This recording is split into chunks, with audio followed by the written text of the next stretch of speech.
ഈ മതസ്വാതന്ത്ര്യത്തെ മാത്രമല്ല അത് ഹനിക്കുന്നത്, പത്രസ്വാതന്ത്ര്യത്തെയും. ഈ ഡെയിലി സ്റ്റാർ, പ്രോത്തോ മാലോനി, ഈ 2 പത്രങ്ങളും ഈ ബംഗ്ലാദേശ് ഉണ്ടായിക്കഴിഞ്ഞ് ഇന്ന് വരെ ഒരു ദിവസം പോലും മുടങ്ങാതെ പ്രവർത്തിച്ചു കൊണ്ടിരിക്കുന്ന 2 പ്രസിദ്ധമായത്.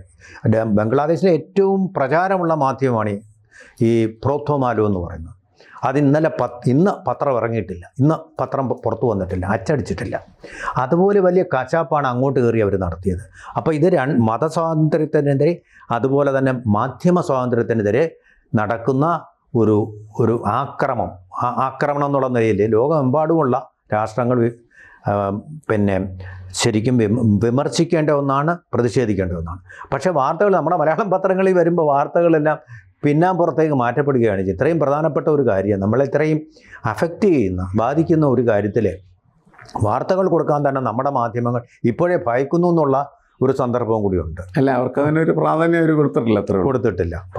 വാർത്താ പ്രാധാന്യം അവർ മനസ്സിലാക്കിയിട്ട് ഇത് വലിയൊരു ഡെവലപ്പിംഗ് സ്റ്റോറിയാണ്. സാധാരണ ജേർണലിസ്റ്റിക് ഭാഷയിൽ നമുക്ക് വീണ്ടും ചർച്ച ചെയ്യാം, തുടർന്നും ചർച്ച ചെയ്യേണ്ടി വരും എന്നുള്ളതാണ് അതിൻ്റെ ദുരന്തം എന്നെനിക്ക് തോന്നുന്നു.